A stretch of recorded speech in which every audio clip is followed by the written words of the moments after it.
Algunas escenas de este programa han sido recreadas. Un asesino en serie suelto en el oeste de Nueva York escogía a sus víctimas por su color de piel. La comunidad estaba atemorizada, sin saber cuándo o dónde volvería a atacar.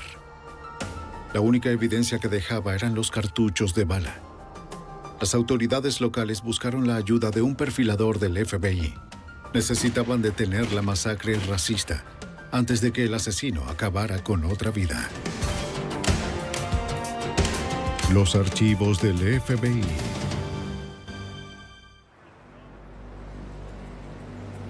El asesino del calibre 22.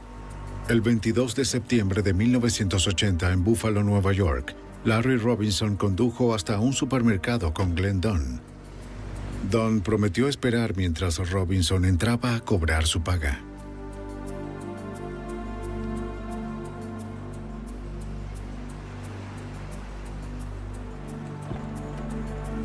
Mientras esperaba, Dunn decidió salir del auto para fumar.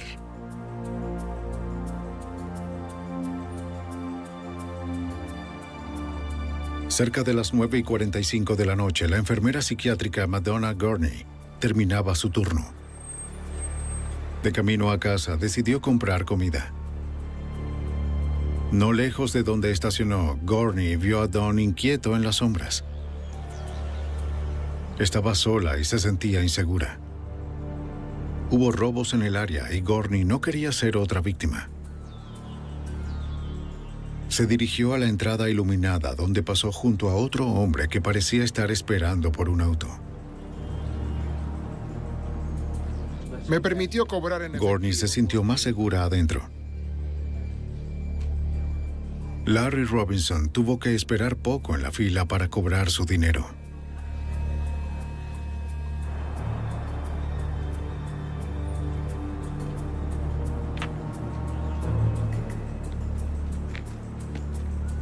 Buscando el auto, notó que Dunn estaba estacionado al final del edificio.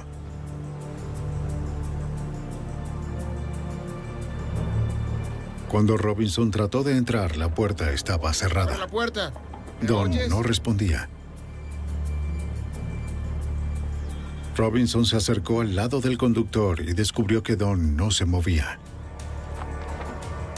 Sangraba por la cabeza. Robinson corrió a la tienda para pedir ayuda. Por favor, está sangrando. Rápido. Está bien, ve afuera y espérame ahí.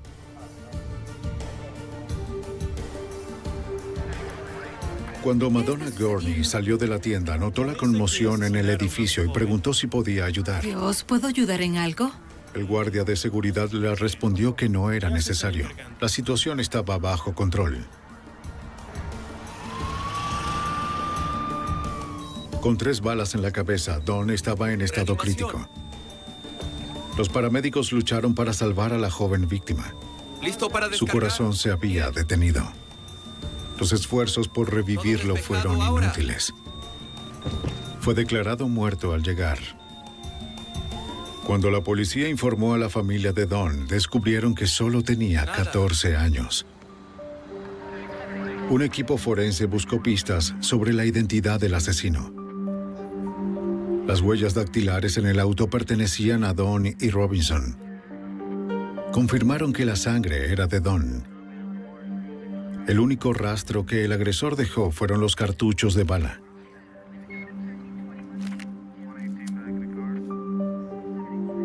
Fueron disparados con un arma de calibre .22. Una revisión de la placa del vehículo reveló que la noche anterior había sido robado a un comerciante. La policía interrogó a Robinson. Les dijo que solo conocía a Dunn del vecindario y que no sabía que el auto era robado.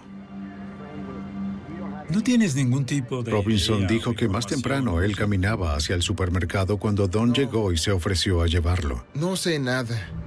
¿Por qué alguien Amigos y aparecería familiares y dispararía confirmarían de la más nada? tarde que él y Dunn Quizás sabía apenas que se tardarías conocían. en la tienda, ¿no? Me encuentro en el supermercado Tops, lugar... El crimen ya era noticia. Esta noche. Los vecinos indicaron... Cuando se hizo público, Madonna Gurney regresó a casa del supermercado aún preocupada por el No incidente. revelan el nombre de la víctima, pero confirmaron que es un residente local de 14 años. Había un hombre que estaba sentado. Gurney se indignó al saber que un niño había sido asesinado en el estacionamiento. Decidió llamar a la policía a la mañana siguiente para ver si podía ayudar. Me hace querer ayudar.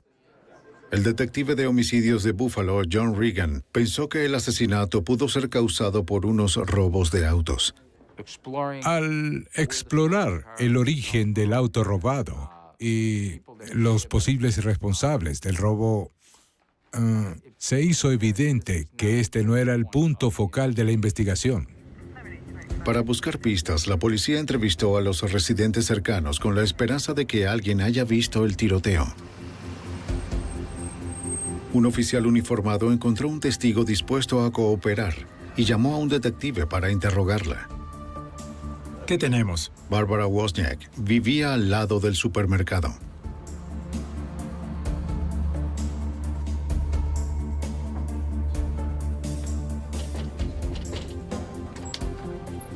Buenos días, soy el detective Lovett. Ella le dijo a los detectives que había escuchado los disparos y visto al agresor. ¿Por qué no empezamos desde el principio? Alrededor de las 9:45 de la noche anterior, ella estaba cocinando cuando escuchó 3 estruendos.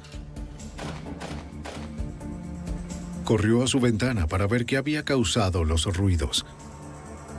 Vio a un hombre blanco alejándose de un auto estacionado. ¿Vio eso? Llevaba una sudadera con capucha que le tapaba la cara. Algo más concreto. Le daré mi tarjeta.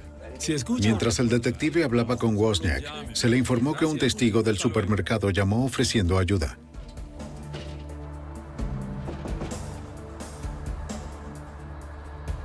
Era la enfermera psiquiátrica Madonna Gurney. Sí.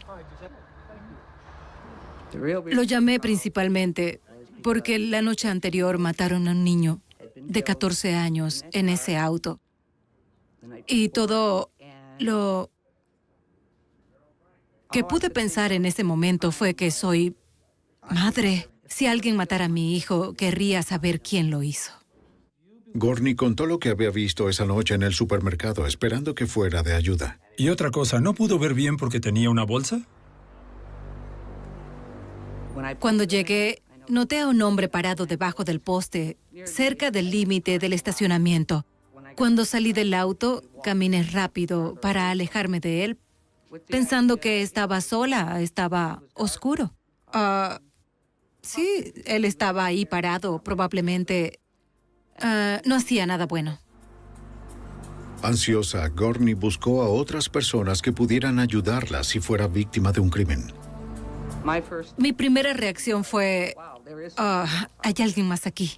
A medida que me acercaba a la puerta y pude ver mejor quién era, en ese momento pensé, si algo me sucede, no me será de mucha ayuda porque se ve muy desorientado o incluso también luce muy atontado su cara, por lo que no me impresionó. Ella lo describió como un hombre delgado y blanco con cabello oscuro que sostenía una bolsa de papel marrón. Llevaba gafas de metal y una sudadera con capucha que ensombrecía sus rasgos. La descripción parecía prometedora, ya que el testigo anterior había descrito a un hombre similar huyendo de la escena. Los detectives esperaban que Gurney pudiera proporcionar detalles para un boceto. Después de hablar con Gurney, los detectives de Buffalo se enteraron de un tiroteo similar en el suburbio cercano de Cheektowaga. La víctima, Harold Green, de 32 años, fue llevada a cirugía de emergencia cuando los detectives llegaron al hospital. Su situación era crítica tras recibir un disparo en el lado izquierdo de la cabeza con balas calibre .22.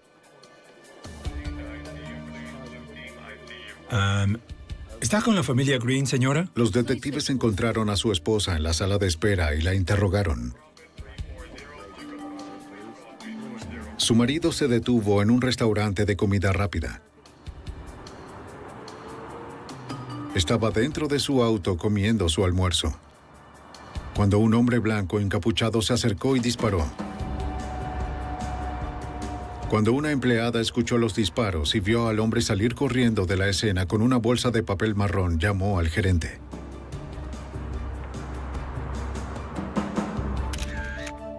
El método del ataque se parecía al de la noche anterior. Los detectives especularon que había una conexión entre las dos víctimas. La señora Green dijo que ni ella ni su marido conocían a Glenn Dunn ni a su familia. Su esposo era un ingeniero exitoso y un pilar en su comunidad. Tenía un entorno diferente al joven ladrón de autos. Los investigadores encontraron que las dos víctimas no tenían nada en común. Green murió sin recuperar la conciencia. Solo una evidencia vinculó ambos tiroteos. El teniente Thomas Rowan, del Departamento de Policía de Cheektowaga, dirigió la investigación forense. Obtuvimos la primera evidencia física que conectaba el tiroteo en Cheektowaga en el restaurante de comida rápida con el tiroteo en Buffalo, Nueva York. Ese único hecho que lo ataba todo eran los casquillos de calibre 22. En ese momento, solo se identificó como un arma de fuego, porque no sabíamos cuál tipo había producido esos casquillos usados. Esa misma noche, los detectives de homicidios fueron llamados a otro tiroteo. Era el tercer ataque contra un hombre afroamericano en menos de 36 horas. Emmanuel Thomas, de 31 años, fue asesinado mientras cruzaba una intersección residencial.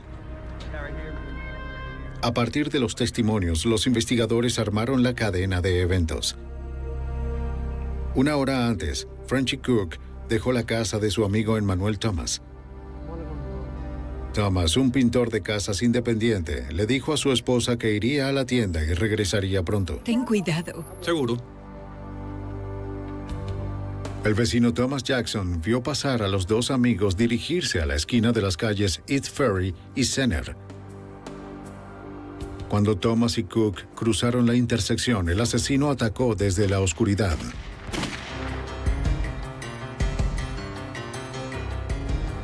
Con una pistola oculta en una bolsa de papel, le disparó a Thomas varias veces en el lado izquierdo de la cabeza. Thomas se desplomó sobre el pavimento. Frenchy Cook estaba en shock. Nunca vio al agresor acercarse. No conocía a nadie que quisiera matar a Emmanuel Thomas. ¿Vives por aquí, hijo? Un testigo adolescente que vio el tiroteo desde el otro lado de la calle describió al sospechoso como un hombre blanco encapuchado de aproximadamente 1.70 metros. El equipo forense recuperó cartuchos de calibre .22 que se parecían mucho a los encontrados antes. Fueron enviados al laboratorio para su comparación. Los detectives no tenían más que seguir. En este caso en particular, teníamos dos denominadores comunes. Teníamos hombres negros y teníamos un arma calibre 22 que se usaba para matarlos. Aparte de eso, no había conexiones entre las víctimas, ni colectiva ni individualmente, ni conexión con un tirador. Sorprendidos, los investigadores se dieron cuenta de que Buffalo tenía un asesino en serie suelto. La policía no tenía pistas y solo un motivo aparente. El fiscal de distrito John DeFranks fue llamado para monitorear el caso. No descubrimos evidencia de que hubiese un motivo de robo. No descubrimos evidencia de que se tratara de una situación de enemistad entre el atacante y la víctima. Solo sabíamos que era un asesino que les disparaba a personas al azar en función de la raza. Con la identidad desconocida del asesino racista, la prensa lo apodó el asesino del calibre .22. Ya se encontraba al acecho de su próxima víctima.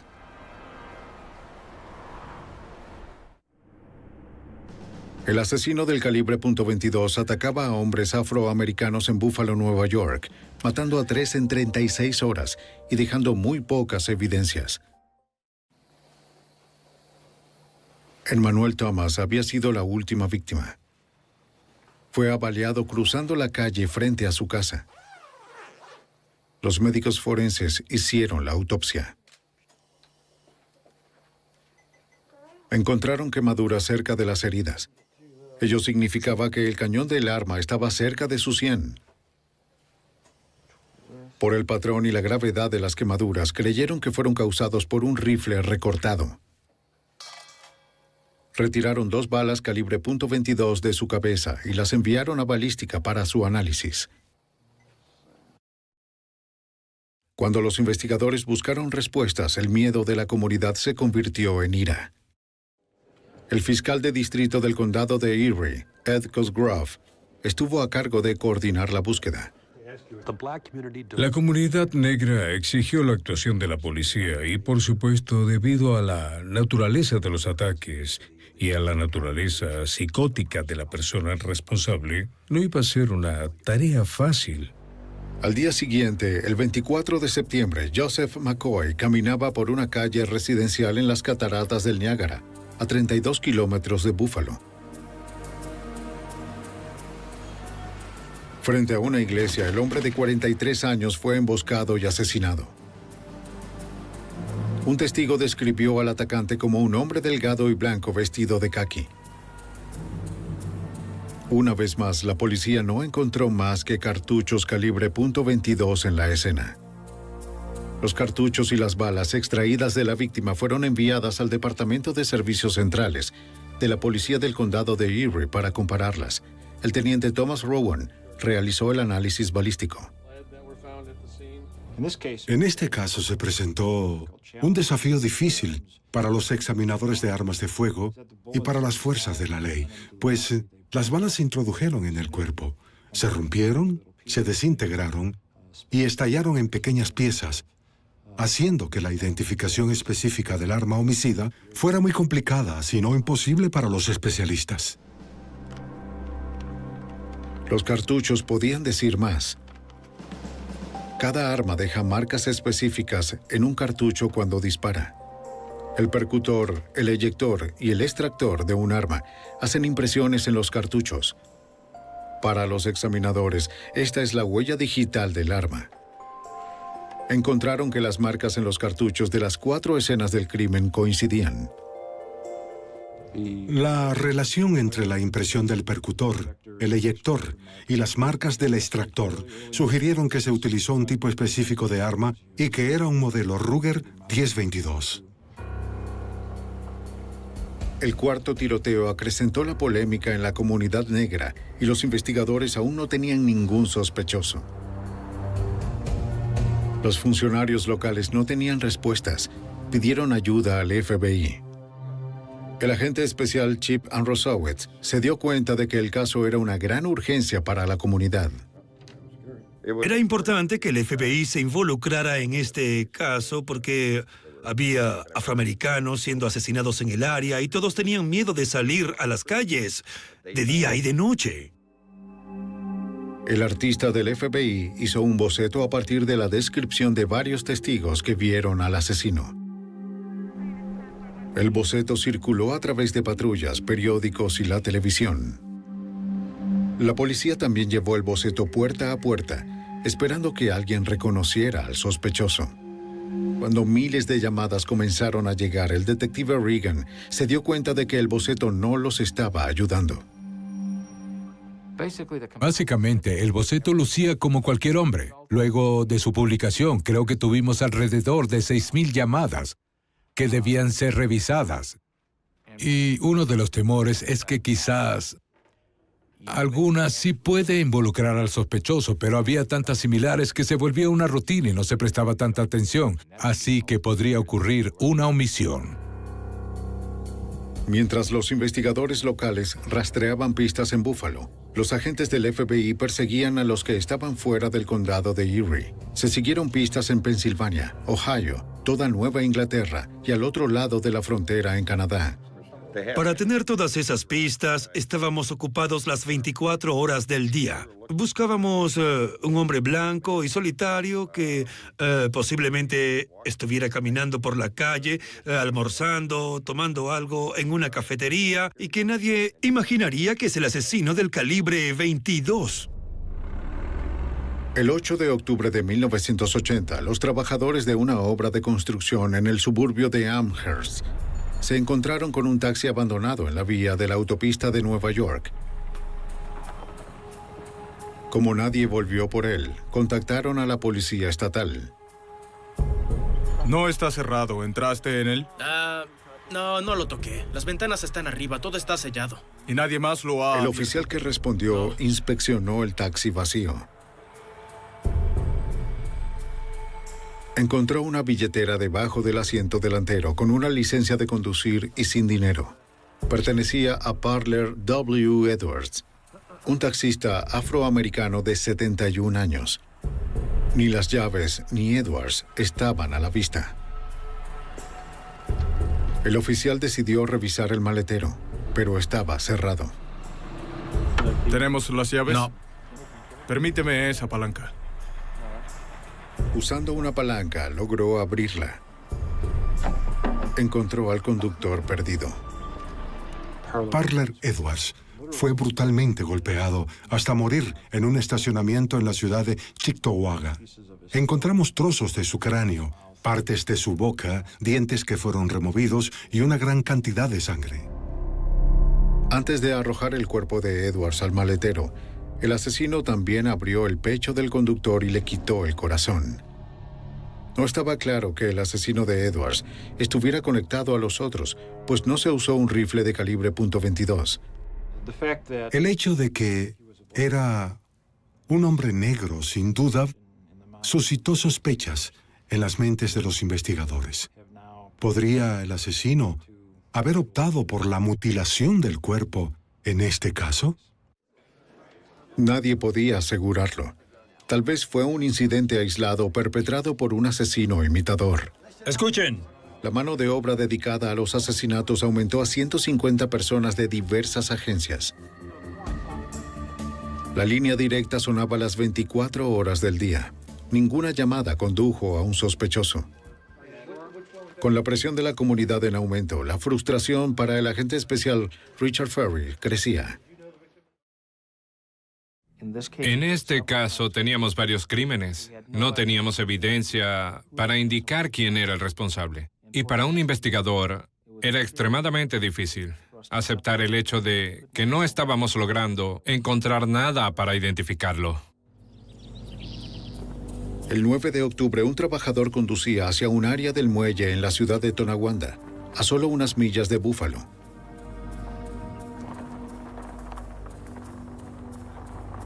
En el borde de la carretera vio a un hombre tumbado boca abajo cerca del césped.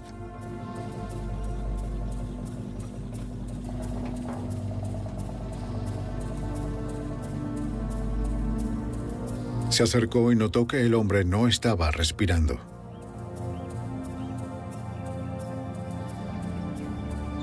Inmediatamente llamó a las autoridades. Llegaron en minutos.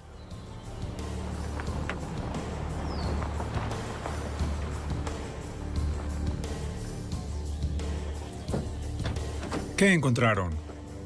Los investigadores identificaron a la víctima como Ernest Jones, de 41 años.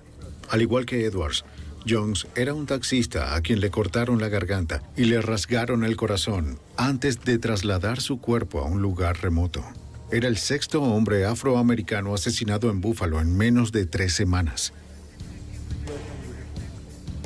Las autoridades estaban desconcertadas, con poca evidencia para guiarse. No estaban seguros si solo una persona era responsable de los 6 homicidios. Solo un aspecto vinculaba los primeros 4 tiroteos con la muerte de los 2 taxistas. Básicamente se tenían los 4 tiroteos que claramente estaban vinculados, los 2 taxistas que están vinculados entre sí, pero no necesariamente a los otros. Hay controversia dentro de la policía, en los equipos de investigadores, sobre si están conectados o no.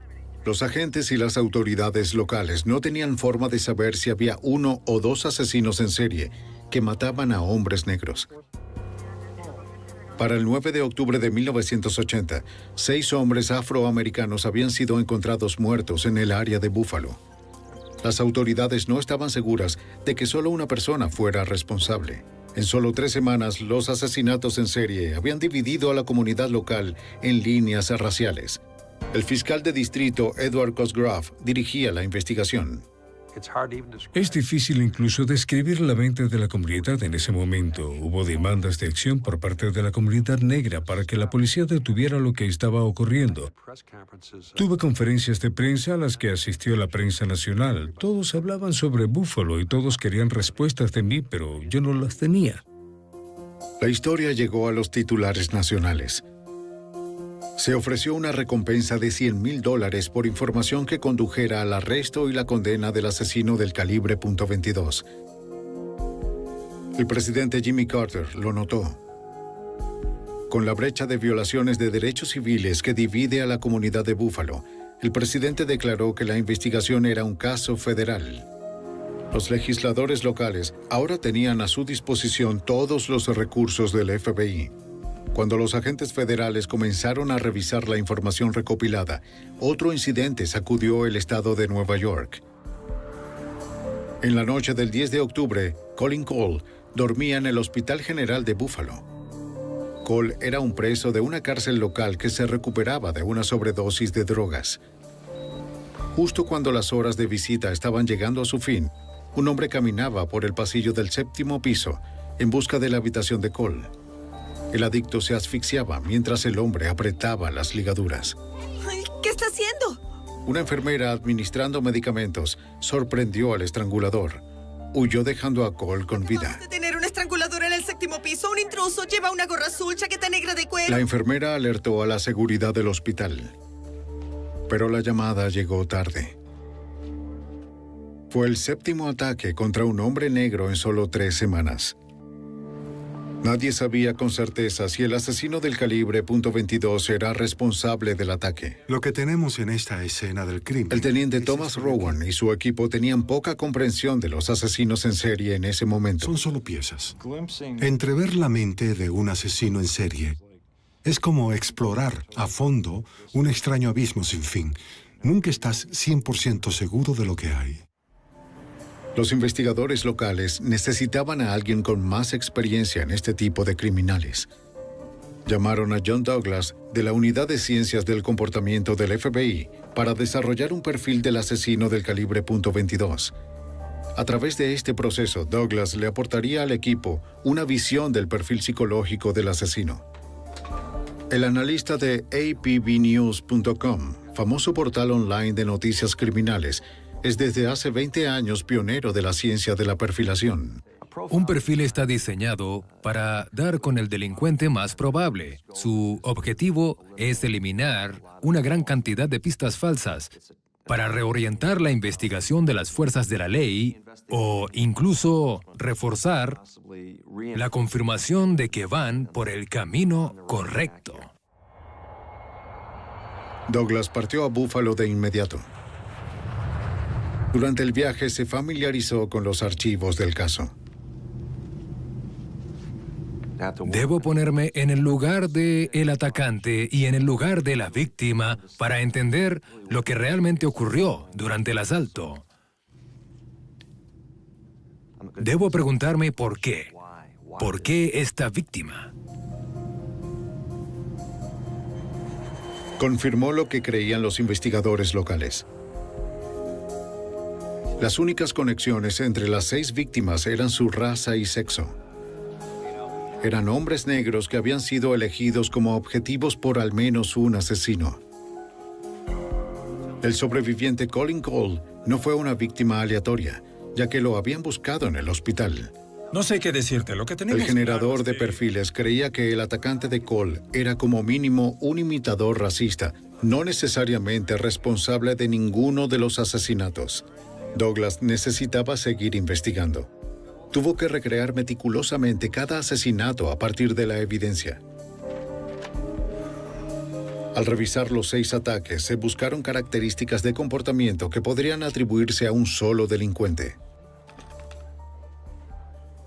Cuando se busca a un asesino en serie, se buscan sus patrones y su firma. La firma es algo que hace el delincuente, un comportamiento repetitivo que es necesario para el sujeto, una especie de ritual. Douglas encontró que el comportamiento en los 4 tiroteos era similar. El asesino del calibre .22 sorprendió a personas aleatorias, disparó con rapidez desde una corta distancia y luego huyó antes de que murieran. La firma del asesino era un estilo de ataque fugaz. Los asesinatos de los taxistas no se ajustaba al patrón. En esos dos casos, el asesino golpeó gravemente a las víctimas, las mutiló y luego las dejó lejos de donde las había matado. El asesino pasó mucho tiempo con los cuerpos, incluso después de morir. Para Douglas, esto sugería dos asesinos diferentes. Hay diferentes tipos de asesinos en serie. Unos son muy personales, otros tienen un estilo más impersonal. El tipo personal quiere ver a la víctima a los ojos. Quiere pasar horas, si es posible, con la víctima. Estar en la posición de control y dominación total. Lo que buscan es excitación. Al parecer, los taxistas fueron asesinados por un asesino en serie personal. Ambos crímenes demostraron rabia y exageración, lo que no sucedió con los disparos. Douglas creía que la psicopatología del asesino del calibre .22 indicaba un comportamiento diferente. El estilo de un asesino en serie comienza a emerger entre los 25 y 28 años de edad. En realidad, la forma correcta de describirlos no es como una personalidad antisocial, sino asocial, más bien reservados. Generalmente se obsesionan con las armas. Pueden tener muchas armas en su posesión. Probablemente estuvo en el servicio militar. Diría que tuvo dificultades en algún área de servicio y probablemente en algún momento tuvo que ser dado de baja. Parecía que el oeste de Nueva York tenía dos posibles asesinos en serie haciendo de las suyas. Douglas reportó sus hallazgos a los investigadores locales. Debido a que la técnica del perfilado era nueva en 1980, algunos tenían dudas sobre su credibilidad. Algunos interpretaban esto como algún tipo de brujería. Decían, ¿cómo puedes determinar la edad del delincuente? En realidad, es bastante fácil cuando uno tiene práctica. A partir de su experiencia en casos similares, el perfilador agregó que el asesino del calibre .22 probablemente sería un ávido cazador, con historial de trabajos de baja categoría. Douglas hizo hincapié en que el equipo local era el que debía encontrar o eliminar a los sospechosos según su perfil. Es una buena herramienta, pero en realidad son ellos quienes están allí. Es la policía la que va a resolver el caso, no yo. Para mí, es la parte fácil. Voy a tratar de ayudar, hacer un retrato del delincuente, pero es la policía quien debe tocar las puertas hasta dar con el sospechoso. Las agencias locales de todo el país recibieron un boletín nacional con el perfil del asesino del calibre .22. Los investigadores tenían una descripción, pero aún no tenían un nombre. A finales de 1980, el FBI y la policía local buscaban pistas de los asesinatos no resueltos de 6 hombres negros del oeste de Nueva York. Con la esperanza de avanzar en la investigación, se llamó a un perfilador del FBI para evaluar las conexiones entre los casos. Creía que era posible que hubiese 2 asesinos racistas responsables.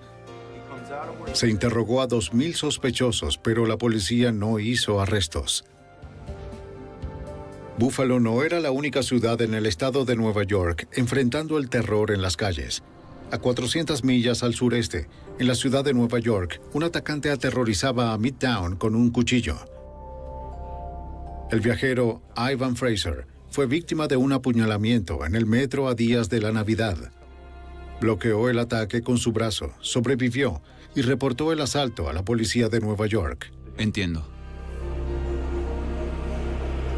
A la 1:25 de la tarde, Ivan Fraser notó que otro pasajero hablaba con una mujer atractiva. Para Fraser, el hombre estaba tratando de enamorarla. La mujer parecía molesta y se levantó para salir en la siguiente parada. Fraser volvió a su artículo.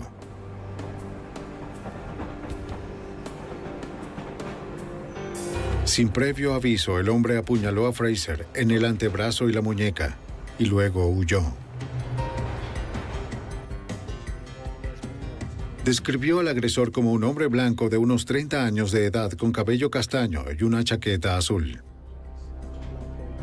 2 horas más tarde, a las 3:30 de la tarde, Luis Rodríguez, de 19 años, caminaba por el lado oeste del centro de Manhattan, cuando un hombre blanco lo atacó para robarle la billetera.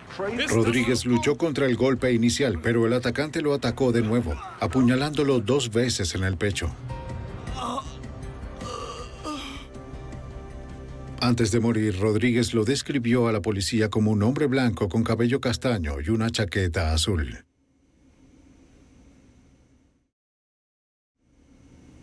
Tres horas después de Rodríguez, encontraron a Antoine Davis muerto a puñaladas frente a un banco de Midtown. A las 10:35 de la noche, Richard Renner murió frente a un hotel en la calle 49. También fue apuñalado. A las 11 de la noche, el asesino estaba de vuelta en el metro buscando otra víctima. Eligió a Carl Ramsey. En la tenue luz, nadie notó el apuñalamiento. Con sangrado severo, Ramsey salió del metro. A medianoche estaba muerto. En menos de 24 horas, 4 hombres negros estaban muertos. La prensa de Nueva York apodó al asesino el rebanador de Midtown. La erupción de ataques contra hombres negros en Manhattan tenía muchas similitudes con el perfil del asesino del calibre .22. Los investigadores de Nueva York llamaron a John Douglas para que proporcionara un perfil del asesino. Hice un análisis. Cuando tracé el retrato de esta persona, era igual que el caso de Buffalo en Nueva York. Aquí teníamos unas características que se asemejaban al estilo de ataque a sus víctimas. Había una gran diferencia. El rebanador de Midtown usaba un cuchillo. El asesino del calibre .22 usaba un rifle. Ahora no tenemos el arma calibre 22, pero tal vez la razón por la que no tenemos esa arma es porque estamos lidiando con áreas muy pobladas. Si tienes un arma calibre 22, el sonido del disparo llamaría la atención. Douglas determinó que el comportamiento de la firma era idéntico. Con una pistola o un cuchillo, el asaltante atacó de la misma manera. A finales de diciembre, el fiscal de distrito Cosgrove se dio cuenta de algo más que reforzó la conclusión del perfilador. Durante ese periodo no hubo ningún asalto aquí en la ciudad de Buffalo. Estaba tranquilo con respecto a la actividad de ese asaltante del calibre 22. En las primeras semanas de 1981, el asesino parecía haber desaparecido.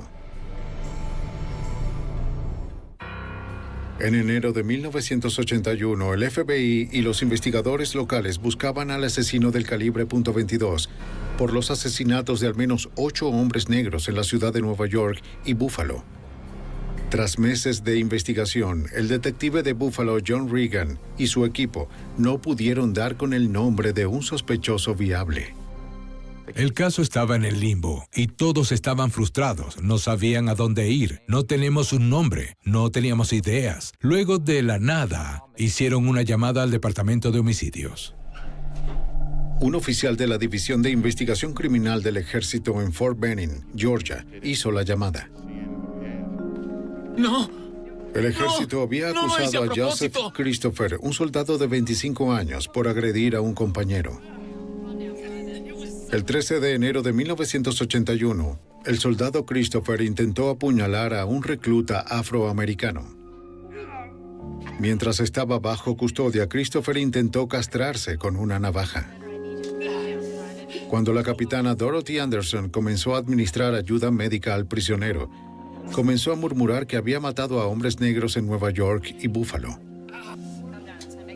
No sabía el número exacto de sus víctimas. Era algo que tenía que hacer. Preocupada por su historia, Anderson lo informó a la División de Investigación Criminal del Ejército. Le contó al oficial de la división sobre Christopher. El oficial recordó haber recibido un informe de los asesinatos de Nueva York.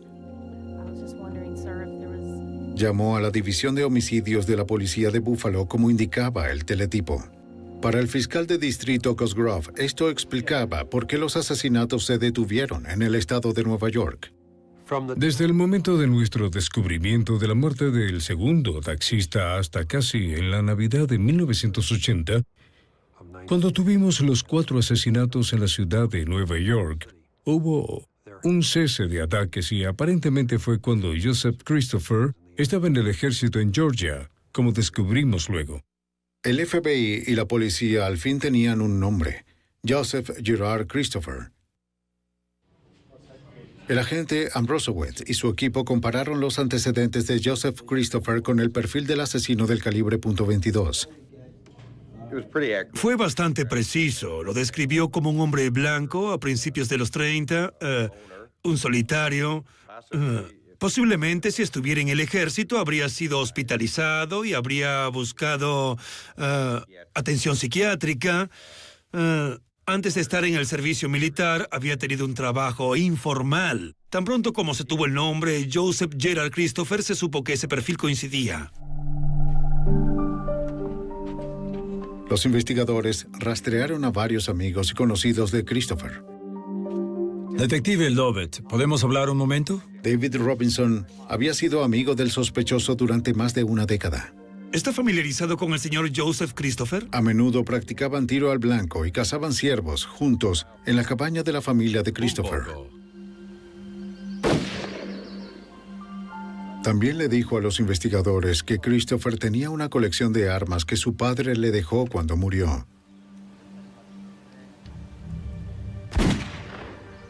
La colección incluía un rifle Ruger .22, pero Robinson nunca vio ninguno recortado.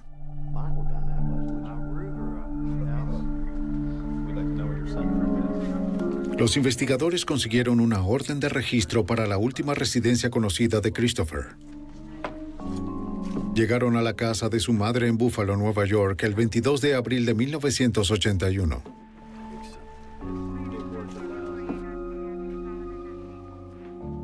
Parece que nuestro chico no es alguien ordenado. En la habitación de Christopher, el FBI recuperó lentes de monturas de metal y ropa color caqui que coincidía con los testimonios sobre el atacante.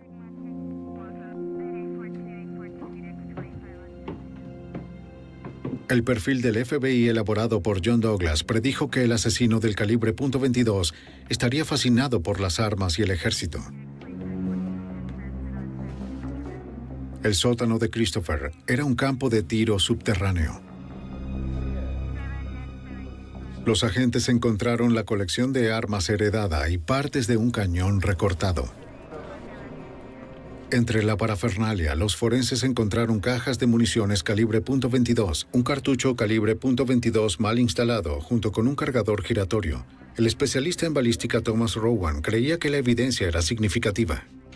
Encontrar el cargador rotativo para el 10-22 Ruger fue algo importante que apoyó una teoría generalizada a lo largo de la investigación de que el tirador escogió esa arma específicamente para poder esconderla dentro de una bolsa de papel y mantener el perfil bajo al momento de ejecutar a estos hombres en la calle. El cargador giratorio siempre le permitió a Christopher tener las municiones completas y que el arma recortada pudiera permanecer oculta sin tener que ser recargada.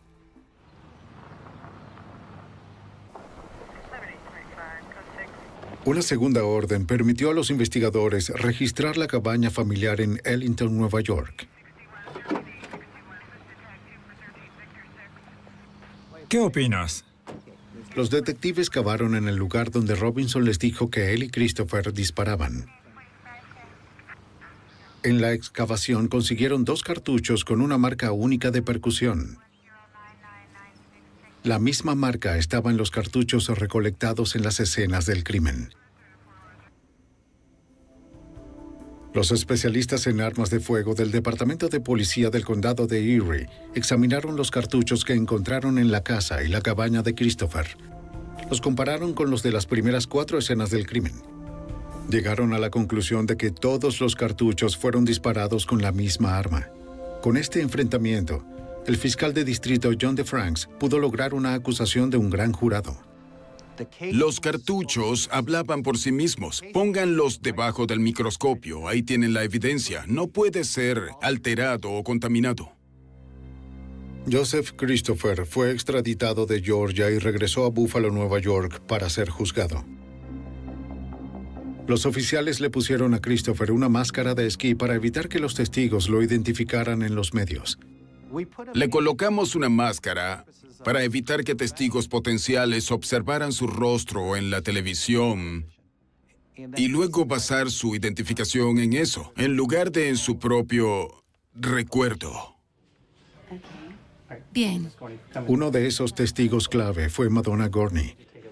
Ella había visto al asesino del calibre .22 la primera noche que atacó en el estacionamiento del supermercado. El 5 de mayo de 1981 confrontó a Joseph Christopher en una línea. Fue un poco aterrador. Estaba preocupada por la posibilidad de que cualquiera en la línea pudiera ver quiénes estábamos allí para identificarlos como sospechosos. Gorney estaba protegida por las luces que brillaban en los ojos de los sujetos. Fue capaz de identificar a Christopher en 2 líneas diferentes. Los agentes y la policía local estaban seguros de que tenían al asesino del calibre .22. Las preguntas sobre la capacidad mental de Christopher retrasaron el juicio. Sí, entiendo. ¿Ya decidieron En qué van a diciembre hacer de conmigo? 1981, un juez declaró a Joseph Christopher mentalmente incompetente para ser juzgado. Está bien. Fue remitido al Centro Psiquiátrico Estatal de Mid-Hudson, donde recibió tratamiento. El 17 de febrero de 1982, Christopher fue juzgado apto para ser procesado. El juicio comenzó el 6 de abril de 1982. La comunidad observó cada paso que tomó la fiscalía. Los medios informaron sobre este caso diariamente. A veces era minuto a minuto. Fue bueno para la comunidad porque querían respuestas, querían información. Y fue bueno para nosotros porque empezó a convencer a la comunidad de que teníamos a la persona y que los temores podían ser disipados. Un jurado estatal encontró a Joseph Christopher culpable de los asesinatos de Glenn Dunn, Harold Green y Emmanuel Thomas. Fue condenado a 60 años de prisión. Los fiscales nunca lo juzgaron por los asesinatos de Manhattan. Aún quedaba una pregunta. ¿Fue Christopher también el atacante de los taxistas?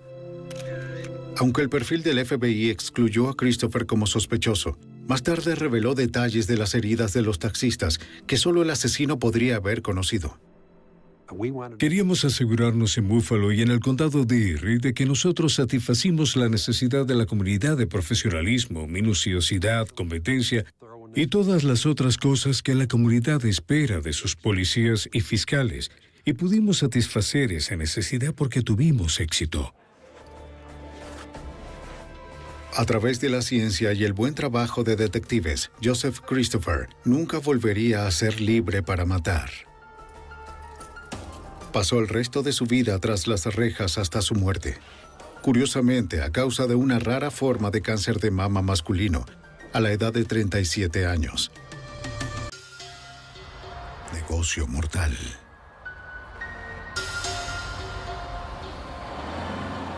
...9 de julio de 1995.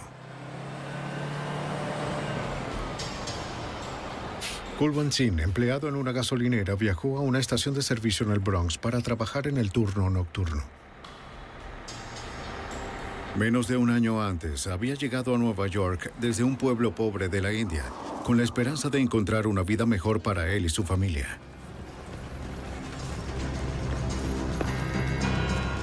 Esa noche desapareció.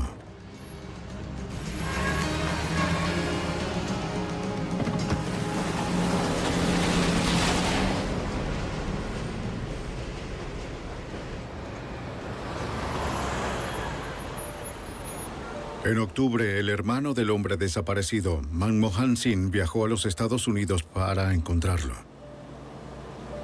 No había sabido nada de su hermano en meses. No era propio de él no escribir ni llamar. Comenzó su búsqueda en Queens, en la casa de uno de los amigos de su hermano. Su nombre era Satinderjit Singh. Su familia era de la misma aldea de la que venía el empleado desaparecido. Aunque este amigo tenía el mismo apellido, no eran parientes. Claro. Como muchos miembros del sijismo, Satinderjit usó el apellido Singh, que significa león en lengua panjabí. Hicimos una denuncia. Satinderjit dijo que se había presentado una denuncia de desaparición, pero que la policía no había encontrado rastro de su amigo. Aconsejó al recién llegado que tuviera cuidado con quien hablaba. Tener mucho cuidado. Es peligroso esto. No... Buscar a su hermano sería peligroso.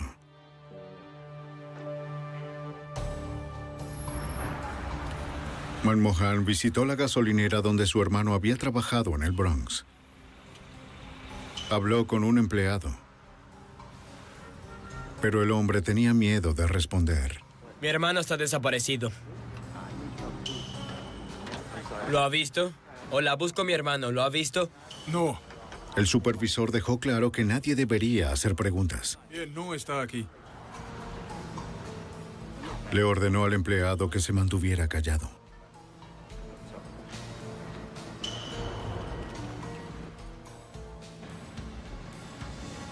Pero Manmohan fue persistente y convenció al empleado para que se reuniera con él en un restaurante unos días después.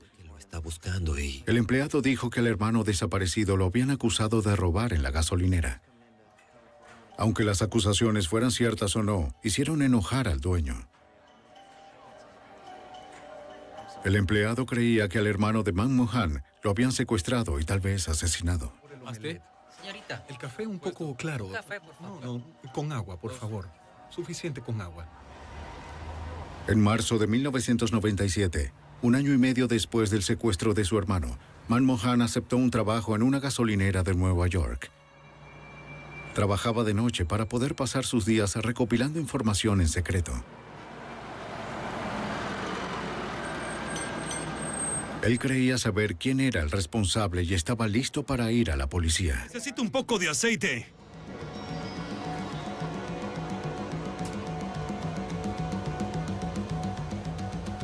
Luego, en la noche del 16 de marzo de 1997, lo silenciaron. Sí, con cuidado. Espera. Los detectives de homicidios del norte de Brooklyn recibieron una llamada de un cliente que encontró el cuerpo. Con el forense. Sí. No sabemos. Número 5. ¿Qué será lo que ocurrió? Fotografiaron la escena del crimen para registrar su estado y reunieron pruebas. Recogieron 2 casquillos de una Ruger 9 milímetros.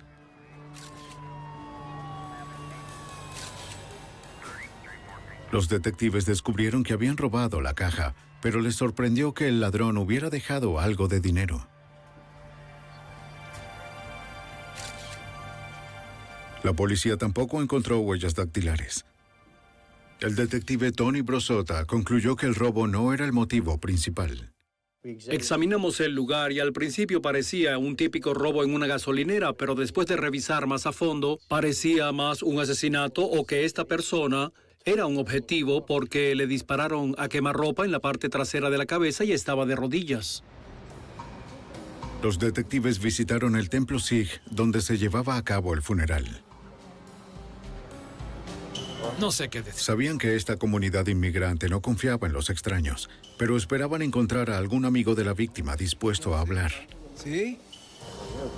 Bien, ¿cómo estás? Satinderjit Singh se ofreció. Le dijo a los detectives que conocía a la víctima. Bien. Los detectives explicaron que sin cooperación era probable que el asesino permaneciera en libertad. Adiós. Aunque sabía que estaba arriesgando su seguridad, prometió reunirse con los detectives y ayudarlos de cualquier manera que pudiera. El día siguiente, Satinderjit Singh fue a la estación de policía como prometió. Llevó consigo a otro testigo llamado Sarjit, quien también quería hablar.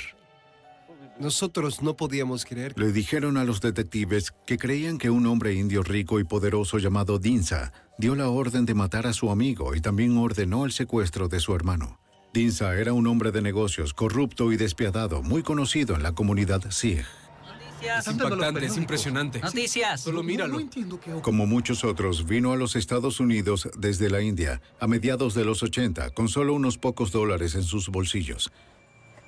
Pero su historia fue diferente que la mayoría. Había amasado un imperio de más de 50 gasolineras en Nueva York y sus alrededores. Lo que era común. Los testigos conocían a varios empleados de Dinsa y le explicaron al detective Teddy Brown que el millonario haría lo que fuera para proteger su negocio. Su táctica era el miedo. Con esta táctica lograba que toda la comunidad le temiera.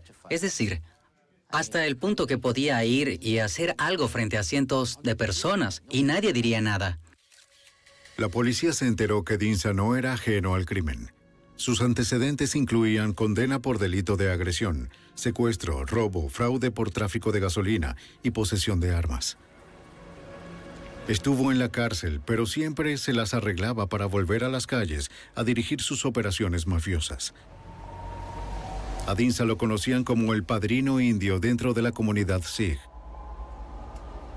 Los testigos dijeron que el imperio de Dinsa era un negocio familiar, con su hermano como miembro del círculo interno y como sicario de la organización. Esa noche, Sarjit había visto lo despiadado que podía llegar a ser el hermano. En 1993, el informante fue testigo de una discusión entre el hermano de Dinsa y un hombre afuera de un restaurante en Queens. La discusión terminó con el hermano de Dinsa disparándole a quemarropa. Sarjit se acercó a la víctima, pero era muy tarde. ¡Ayuda! ¡Ayuda! Al hermano de Dinsa lo sacaron del país muy rápido. Nunca lo capturaron.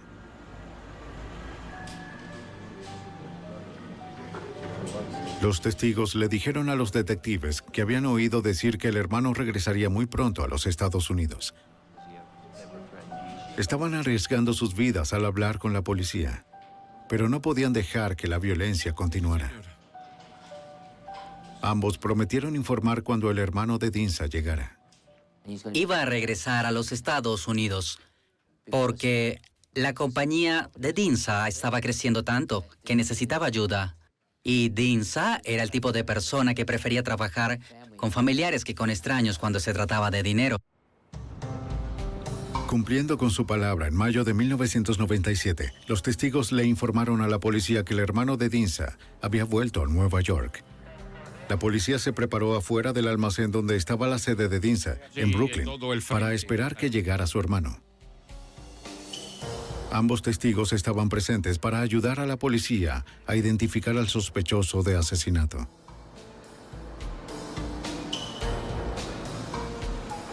Afuera 563. Tenemos un posible objetivo, esperen. La policía rodeó el edificio, provistos de una orden de arresto, y bloquearon todas las entradas, incluyendo las puertas traseras del almacén. Desde la camioneta de vigilancia, Satinderjit confirmó que era el hermano de Dinsa quien entraba por la puerta del frente. Más tarde, los oficiales reportaron que hubo disparos dentro del edificio. Se mantuvieron en posición esperando órdenes. ¿Listos? Vamos a entrar. Vamos.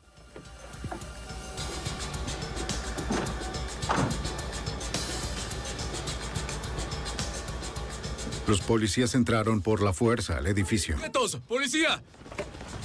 ¡Quédense ahí! 3 hombres intentaron escapar de la policía por la puerta trasera. ¡Manos arriba! ¡Manos arriba ahora! Los hombres eran el hermano de Dinsa, su primo y su sobrino. Arrestaron a los 3.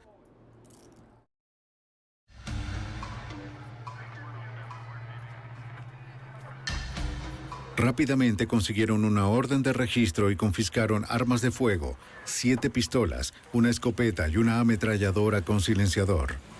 Mientras trasladaban el contrabando al auto policial, apareció Dinsa en persona. Oigan. Esperen un minuto. ¿Qué están haciendo? Protestó por el ataque y aseguró que el edificio y las armas eran de su propiedad. ¡Aléjese! Váyase.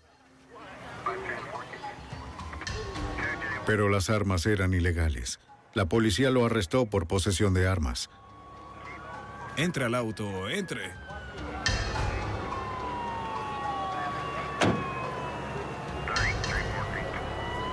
Lo llevaron a la comisaría 112, donde lo ficharon y le tomaron las huellas dactilares. Y declararon que... La policía lo presionó para que cooperara. Tenían 2 testigos que testificarían contra él y su hermano por asesinato. Insistiendo en que era inocente, se negó a hablar. A Dinsa lo retuvieron en el correccional de Brooklyn a la espera de una audiencia de fianza. Pero el encarcelamiento no impidió que el sospechoso de asesinato dirigiera su imperio. Hablando en panjabí para que los guardias no pudieran entenderlo, coaccionó a empleados y conocidos para que averiguaran quién se atrevió a testificar contra él y su hermano. Además de las declaraciones de los testigos, la policía tenía muy poca evidencia. Dinsa saldría bajo fianza en breve. Si descubría la identidad de los testigos, era posible que no testificaran. Entonces, se tendrían que retirar los cargos de asesinato y de armas contra los hermanos.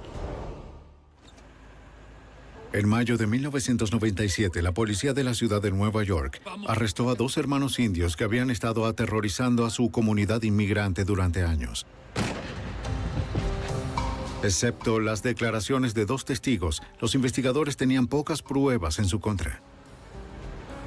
Pero creían que Dinsa era el cabecilla y que había ordenado 2 asesinatos y un secuestro. Dinsa había pagado la fianza el 4 de mayo de 1997, pocos días después de su arresto. Gracias, oficial. Pero su hermano permaneció detenido por un cargo de asesinato en la cárcel de la isla Rikers, en la ciudad de Nueva York. Con la ayuda de informantes, Dinsa descubrió los nombres de los 2 testigos en su contra. Si continuaban cooperando con la policía, él, su hermano y su imperio multimillonario de gasolineras estarían en peligro. Uno de los testigos, Satinderjit Singh, era amigo de algunos de los empleados del presunto asesino. Sabía mucho sobre cómo Dinsa dirigía su cadena de gasolineras de $60 millones.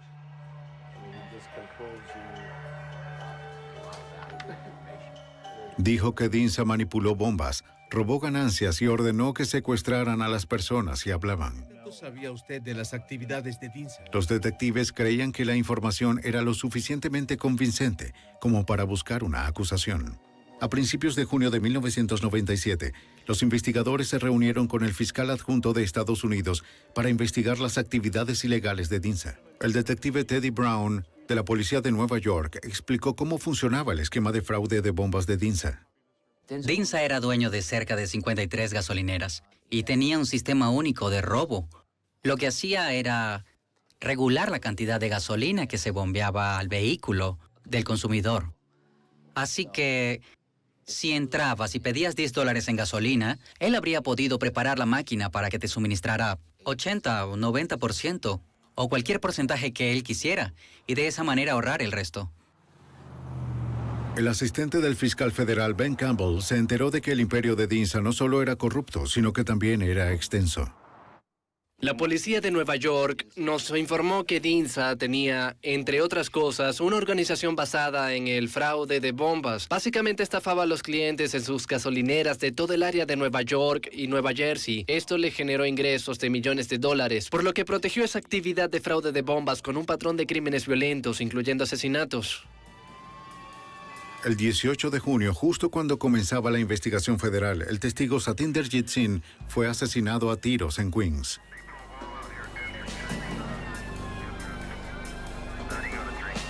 Fue el día antes de que el hermano de Dinsa, sospechoso de asesinato, debiera asistir a una audiencia.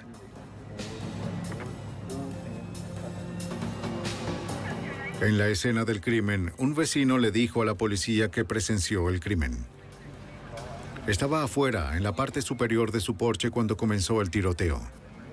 No lo sé. Como su apartamento no tenía aire acondicionado, estaba viendo un partido de los Mets en el porche de su casa. Lanzamiento fallido. La cuenta en 2 y 2. Se distrajo por lo que parecía ser una disputa de tráfico.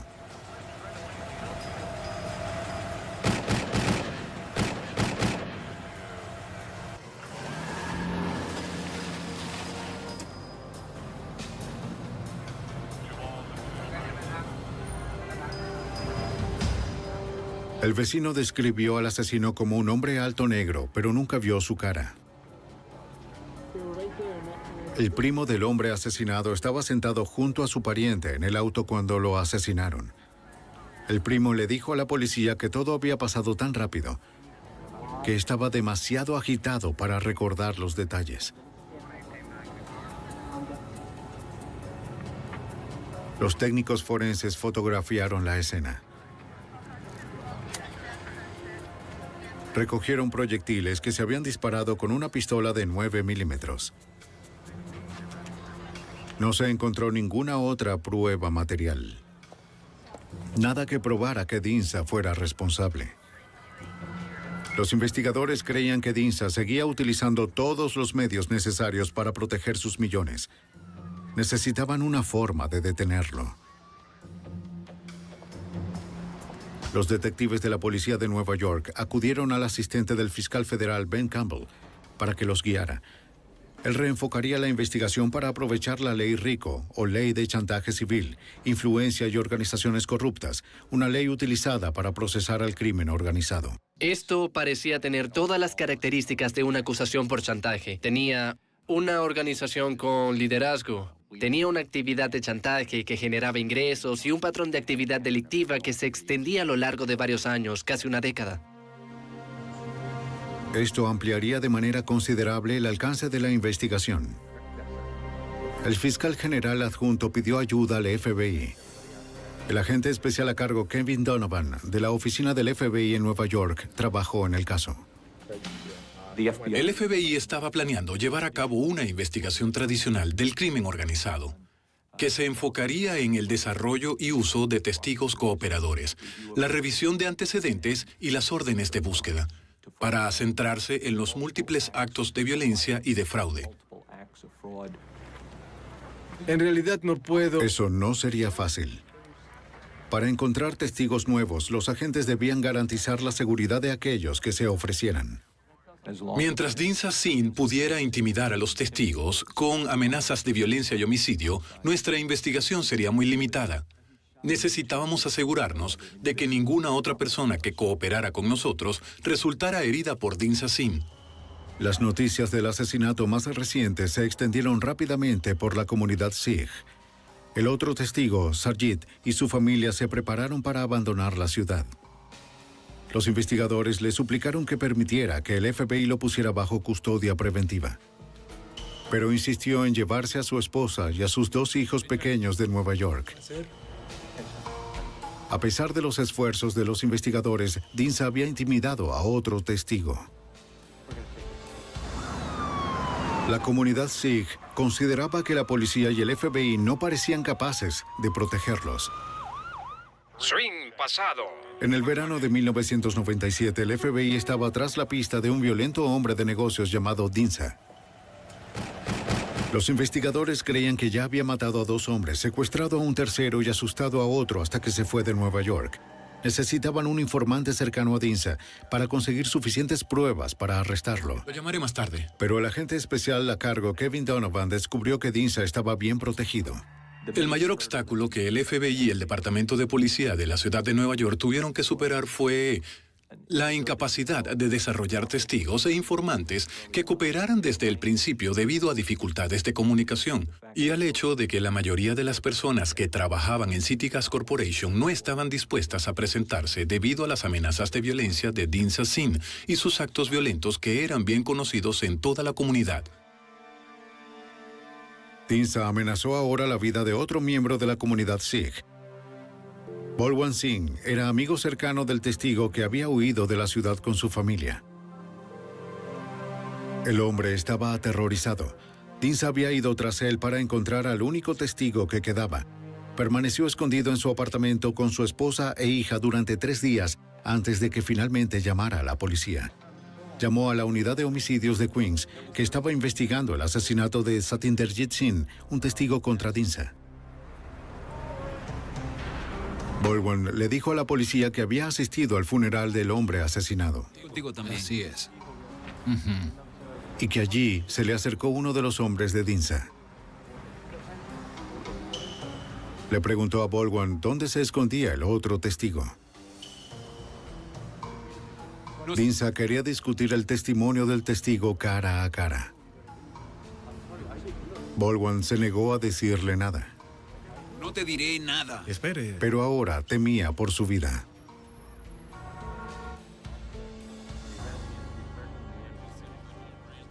La policía le dijo que analizarían las posibilidades de proporcionarle a él y a su familia custodia preventiva. 2 detectives lo acompañarían.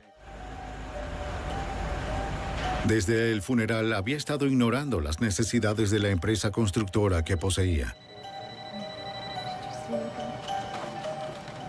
Hola. Con el señor Singh, por favor. Hola. Señor Singh, ¿cómo está? Cuando llamaron de la compañía, accedió a hacer una diligencia urgente. Volveré tan pronto como pueda. Dejó a su familia aterrorizada, prometiéndoles que volvería tan pronto como pudiera. Conocía la fama de Dinsa.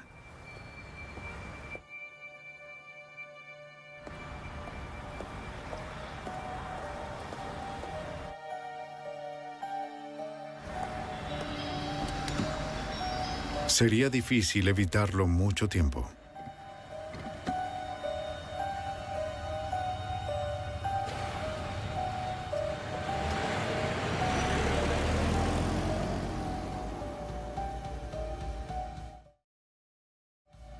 Apenas unos minutos después de salir, el hombre observó un auto que parecía estar siguiéndolo.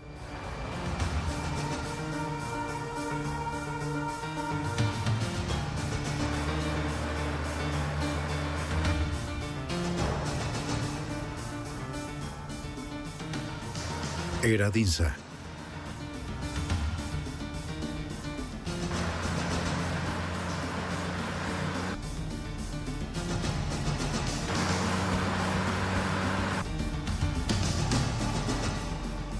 Balwant no quería arriesgarse, así que regresó a casa. Dinsa se fue de inmediato. Mientras los detectives se dirigían al apartamento de Balwant, recibieron un mensaje.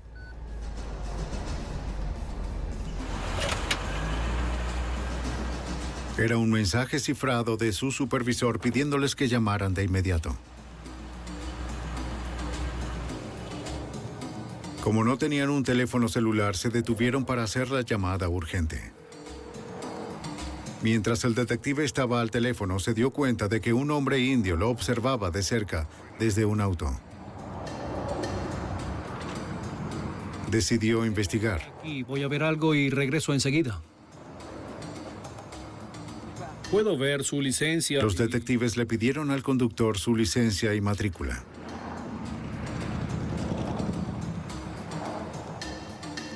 Era Dinsa. ¿Le importaría bajarse del auto, señor? Cuando los detectives le pidieron revisar su auto, aceptó.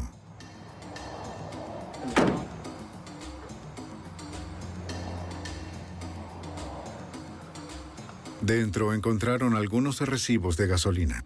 Son recibos de gasolina. En el maletero, los detectives también encontraron medidores electrónicos para bombas de gasolina.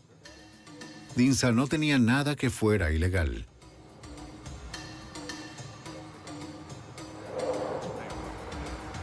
Como no había ninguna orden de arresto pendiente, los detectives lo dejaron ir. Después, los llamaron por una emergencia.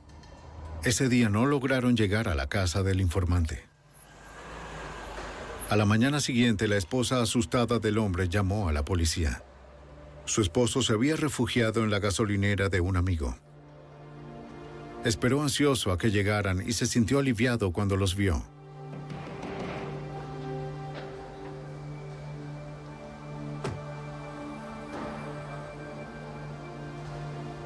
A su esposa y su hija las recogieron después. Esa noche llevaron a la familia a un hotel desconocido a las afueras de Nueva York. La familia se escondería ahí bajo protección policial hasta que pudieran arrestar a Dinsa. Los detectives le informaron a Baldwin que vieron a Dinsa cerca de su vecindario. Le preguntaron si podía verificar la identidad del hombre por una foto. Sí, es el señor Dinsa. Baldwin lo identificó al instante. ¿Está 100% seguro? Estoy 100% seguro. Los investigadores tenían un testigo más en su caso contra el letal hombre de negocios, pero aún así carecían de pruebas suficientes para arrestarlo. En julio de 1997, los agentes del FBI y los detectives del Departamento de Policía de la ciudad de Nueva York creían que el magnate de gasolineras Dinsa era el hombre detrás de los asesinatos de 2 inmigrantes indios y la desaparición de un tercero. Los investigadores tenían poca evidencia para probar su teoría y Dinsa había intimidado a la mayoría de los testigos para silenciarlos. Pero algunos miembros de la comunidad estaban cansados de vivir con miedo. A finales de julio, el detective de homicidios del norte de Brooklyn, Teddy Brown, entrevistó a una fuente cercana a Dinsa. Durante la entrevista con el informante confidencial, mi socio Tony Brosota descubrió un nombre, Marvin, que se presumía como la mano derecha de Dinsa Sin. El nombre completo del hombre era Marvin Dodson. Era un hombre negro de 35 años. Los detectives descubrieron que tenía un registro de arresto por armas de fuego ilegales. ¿Conoce a alguno de estos hombres? No. Le mostraron un conjunto de fotografías al primo del testigo asesinado, que estaba en el auto cuando ocurrió el tiroteo. De inmediato identificó a Dodson como el asesino. Este es el hombre, sí. El detective Anthony Brosota comenzó a buscar a Marvin Dodson. Mi compañero y yo hicimos una lista de varios lugares, como 6 u 8, donde él pasaba el tiempo. Su residencia, sus parientes. El 4 de julio de 1997, la policía arrestó a Dodson en un vecindario de Queens. ¡Marvin Dodson! ¡Apague el auto! ¡Tire las llaves por la ventana! ¡Ahora, hágalo!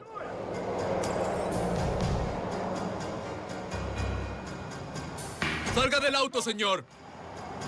Lo arrestaron y lo llevaron a la estación. ¡Deténgase!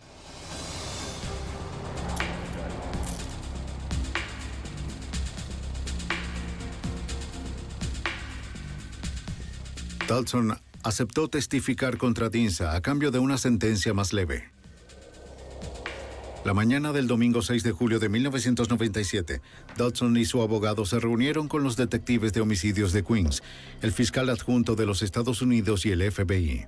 Es necesario llevar a cabo todos los... Dodson confesó que Dinsa lo contrató para el asesinato. Trató para hacer un trabajo. Y que el plan para asesinar a uno de los testigos comenzó el 18 de mayo de 1997. En ese momento, Dinsa acababa de salir bajo fianza. Dodson sería el pistolero contratado para matar al testigo que debía testificar contra Dinsa y su hermano. Primero buscaron el arma homicida, una Ruger de 9 milímetros. Más tarde se recogieron casquillos del mismo calibre en la escena del crimen. Y ahí fue cuando... Dodson le dijo a los investigadores que Dinsa le ordenó que contratara a un conductor para el atentado. El siguiente paso de Dinsa era vigilar a los testigos. El asistente del fiscal federal, Ben Campbell, recuerda que Dinsa le dio a Dodson toda la información que necesitaba para llegar hasta Satinderjit Singh. Le dio al señor Dodson la dirección donde vivía Satinderjit Singh, el número de matrícula de su vehículo, y lo instruyó para que lo vigilara y lo matara en la primera oportunidad. ¿Qué hizo con el arma? El 18 de junio de 1997, Dodson recibió una llamada telefónica de Dinsa. Su jefe le dijo que el testigo tenía que estar muerto antes del anochecer. La audiencia del hermano de Dinsa era al día siguiente. El atentado sería un mensaje para todos los que consideraran testificar. No lo sé, sería como... Dodson dijo que él y su conductor, Walter J. Samuels, conocieron a Dinsa en una de sus gasolineras. Dinsa les proporcionó una camioneta blanca. Vigilaron la casa de Satinderjit hasta que éste salió. Estaba con su primo.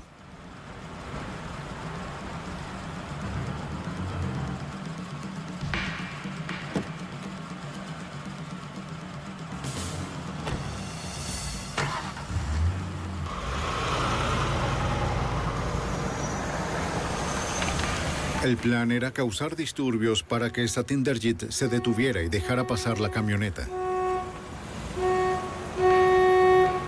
Cuando lo hizo, la camioneta le impidió moverse.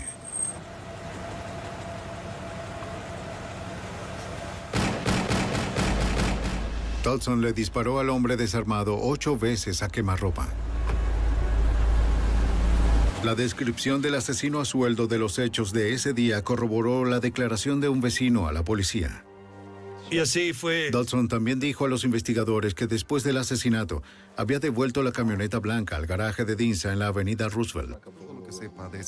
También le devolvió el arma y este le pagó a él y al conductor $20,000 por el atentado. El 6 de julio de 1997, la policía se acercó a la casa de Walter J. Samuels, en Brooklyn, el hombre que, según Dodson, condujo la camioneta. Samuels. Lo arrestaron sin problemas. Departamento de la Policía de Nueva York. Mantén la cabeza recta. La policía se enteró de que Samuels tenía antecedentes de arrestos anteriores. Con Samuels detenido, los investigadores dirigieron su atención a Dinsa. La oficina del fiscal general de los Estados Unidos creía que los agentes y detectives tenían ahora suficientes pruebas para acusar a Dinsa de cargos federales de extorsión. El agente especial a cargo, Kevin Donovan, recuerda que los agentes se dispersaron por la ciudad para encontrarlo. Los agentes del FBI y los detectives del Departamento de Policía de la ciudad de Nueva York comenzaron a vigilar varias gasolineras de City Gas Corporation que Dinsa Singh solía frecuentar. A las 5 de la tarde del 7 de julio de 1997, los agentes del FBI y los detectives del Departamento de Policía de la ciudad de Nueva York siguieron a Dinsa hasta su gasolinera en la avenida Foster. Cuando llegó, lo arrestaron por asesinato, secuestro, fraude de bombas y obstrucción de la justicia en favor de una organización corrupta. Todo el caso dependía del testimonio del asesino a sueldo de Dinsa, Marvin Dodson. Pero debido a que Dodson era un asesino, el fiscal de los Estados Unidos todavía necesitaba justificar su historia con otras pruebas o testimonios de testigos. Esperaban que el testimonio viniera de Walter J. Samuels, el hombre al que Dodson señaló como su cómplice en el asesinato de Satinderjit Singh. Samuels ahora les dijo a los investigadores que no estaba en la camioneta en el momento del tiroteo. Afirmó que estaba en un restaurante cercano. Su historia concordaba.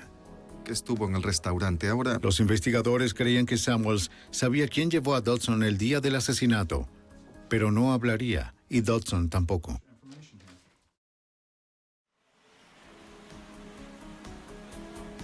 Los investigadores necesitaban algo más para justificar la historia de Dodson. Consiguieron una orden de registro para la gasolinera de Dinsa en la avenida Roosevelt, el lugar donde Dodson había dejado la camioneta blanca después del asesinato. Registraron todo el lugar, pero solo encontraron placas robadas. Creían que probablemente se usaban en autos de huida durante la comisión de delitos. ¿Tiene registros para estas placas? Pero una vez más, no tenían pruebas. No encontraron nada que pudiera justificar la historia de Dodson o vincular a Dinsa con el asesinato. Mientras el FBI y la policía seguían buscando pruebas, Dinsa volvió a estar tras las rejas a la espera de una audiencia de libertad bajo fianza el 14 de julio. Los investigadores esperaban que el encarcelamiento de Dinsa animara a los testigos a presentarse. No lo hizo. Como antes, Dinsa siguió gobernando con mano de hierro. Por desgracia, como resultado de la capacidad de Dinsa Singh para hacer llamadas telefónicas desde la cárcel, pudo continuar dirigiendo su corporación y su negocio y concentrarse en amenazar a otras personas que podrían haber cooperado con el FBI y el Departamento de Policía de Nueva York. Por segunda vez en 3 meses, las autoridades detuvieron al presunto asesino tras las rejas. Esperaban que fuera su arresto final. Pero el millonario contrató a un equipo de defensa de alta categoría y todo el caso de acusación todavía dependía del testimonio de un asesino confeso.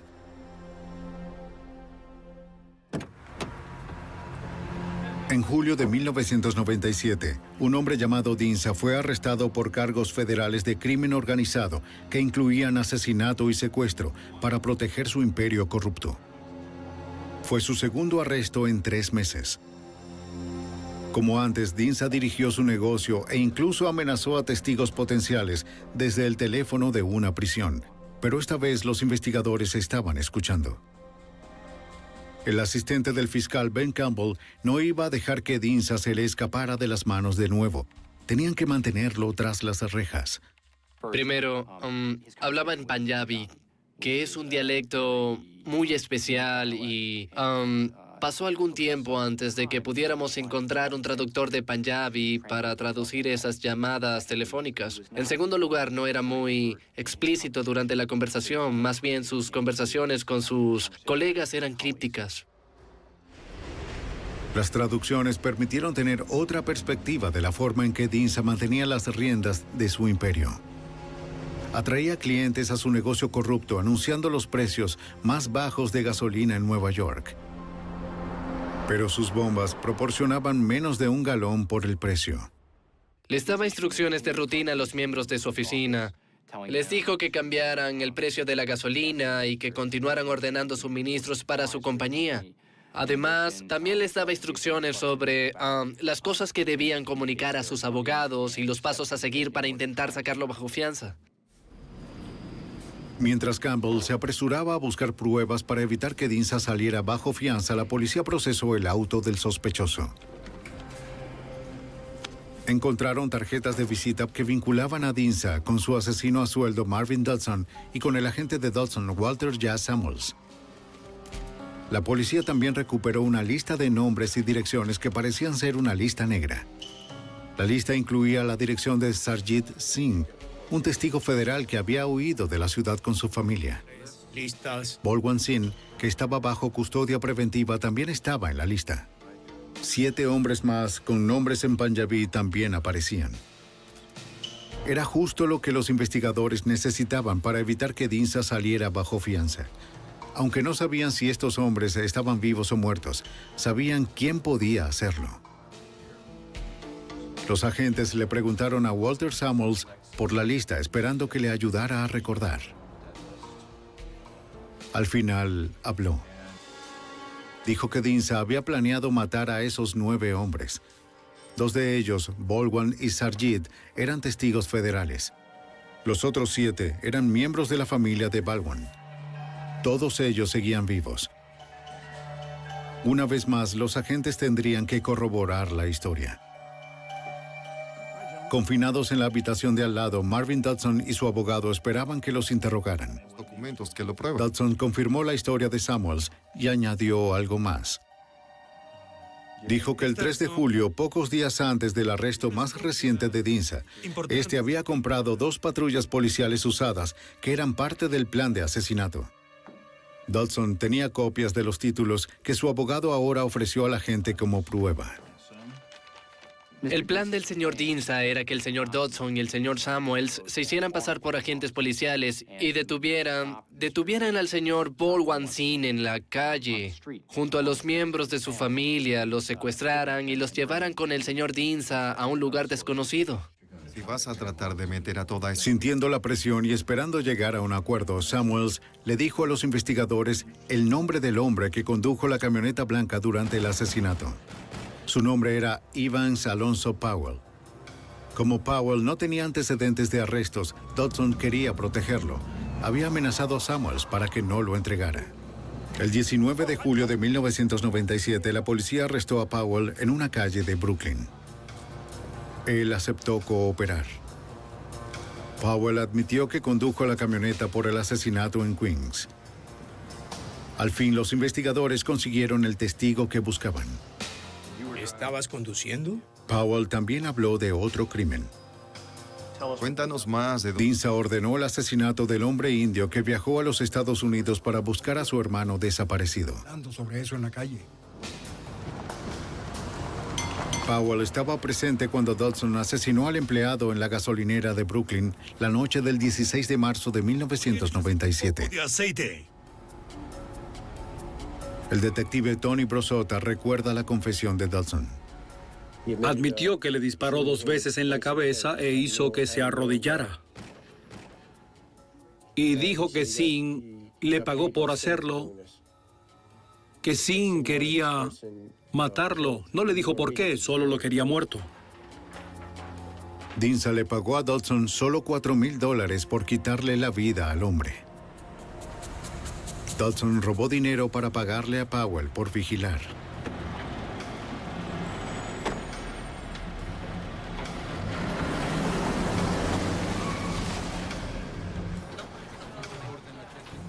El agente especial a cargo, Kevin Donovan, continuó reuniendo pruebas sobre las actividades de manipulación de bombas de Dinsa.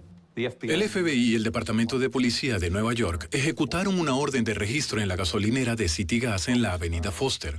El objetivo de nuestra búsqueda fue identificar y obtener evidencia del esquema de manipulación de bombas. El resultado de la excavación del área alrededor de la bomba arrojó que se colocaron dispositivos electrónicos en una caja que se utilizaba para controlar el esquema de manipulación de la bomba. Los investigadores determinaron que Dinsa manipulaba el flujo de gasolina a los automóviles de los clientes a través de dispositivos controlados por control remoto. Los sistemas podían encenderse o apagarse en cualquier momento y estaban conectados a las bombas y enterrados bajo tierra. El detective Teddy Brown explica que Dinsa enseñó a muchos de sus empleados cuándo encenderlos y apagarlos. Te enseñaban a trabajar a distancia. Y lo que pasaría si una persona, por ejemplo, quisiera un galón de gasolina para su cortadora de césped, es que el empleado de la gasolinera presionaría un control remoto en su bolsillo, que era parecido al control de la alarma de un auto. Entonces eso apagaría el sistema de robo. Es decir, el sistema sería perfecto. De modo que cuando el empleado de la gasolinera bombeara un galón de gasolina en un contenedor, fuera perfecto. Y así no habría preguntas. A finales de julio de 1997, el FBI llevó a cabo un registro exhaustivo del almacén que utilizaba Dinsa como sede en Brooklyn. Allí encontraron sus libros de doble contabilidad. Descubrimos documentos que reflejaban pagos de sobornos a un inspector corrupto del Departamento de Asuntos del Consumidor. Estimamos que el valor total de las actividades de fraude del señor Dinsa en la región es de $40 millones en 10 años. En septiembre de 1998, el cuerpo del hombre secuestrado en una gasolinera del Bronx en 1995 aún estaba desaparecido. Pero los agentes tenían una corazonada. Según los registros de construcción de la ciudad de Nueva York, en el momento de su desaparición, los agentes sospechaban que Dinsa había enterrado al asistente debajo de una de sus gasolineras. Se determinó que la gasolinera más probable que estaba en construcción en ese momento era una ubicada entre las avenidas Farragut y Flatbush. El 16 de septiembre de 1998, los investigadores llegaron a la estación con maquinaria pesada. ¡Ten cuidado! Utilizaron un radar de detección subterránea para ayudar a localizar el cuerpo debajo de la tierra. Seleccionaron 2 sitios separados donde creían que el hombre podría estar enterrado. El equipo de construcción removió losas de concreto y el FBI, junto al Departamento de Policía de la ciudad de Nueva York, examinó estos 2 sitios que localizó el radar de detección subterránea. Los investigadores nunca encontraron el cuerpo del hombre. Aunque esta noticia fue decepcionante, los investigadores estaban teniendo mejor suerte con otras pistas. El asistente del fiscal Ben Campbell citó judicialmente los registros del teléfono celular de Dinsa. Pusieron a Dinsa en la hora y el lugar del asesinato de Satinderjit Singh. Los fiscales estaban bien preparados cuando comenzó el juicio de Dinsa en el Tribunal Federal del Distrito de Brooklyn. Esperaban condenarlo por 29 cargos, incluido el de asesinato. Sarjit Singh, que ayudó en la investigación a pesar de las amenazas de muerte, testificó contra el hombre acusado de matar a sus amigos. El 2 de marzo de 1999, tras 2 días y medio de deliberaciones, el jurado declaró a Dinsa culpable de 21 de los 29 cargos. Culpable de 21 de los 29 cargos. Incluían asesinato, intento de asesinato y fraude. Y un jurado de colegas lo declaran culpable. Dinsa fue absuelto por el secuestro del hombre cuyo cuerpo nunca pudieron encontrar. El 5 de octubre de 1999, Dinsa recibió 8 cadenas perpetuas sin derecho a libertad condicional. Se salvó de la pena de muerte. Más tarde ese mes, el mismo juez sentenció a los asesinos a sueldo de Dinsa por su participación en los asesinatos. Por ayudar en la captura de Dinsa, sus sentencias fueron considerablemente más leves. Powell recibió 10 años, Samuels 12 y Dodson 18. Pero la sentencia de Dinsa fue la más satisfactoria para los fiscales. La sentencia del señor Dinsa, en lo personal, fue una experiencia muy gratificante. Pudimos entrar en una comunidad que no les pide ayuda a las autoridades con frecuencia y prestarles una ayuda significativa para apartar a un individuo que era, por falta de un término mejor, una plaga para ellos. Como muchos otros inmigrantes antes que él, Dinsa llegó como un hombre pobre y fue recibido por una comunidad de compatriotas. Pero les agradeció su amabilidad con estafas y asesinatos. Por su avaricia y brutalidad, nunca volverá a ser libre.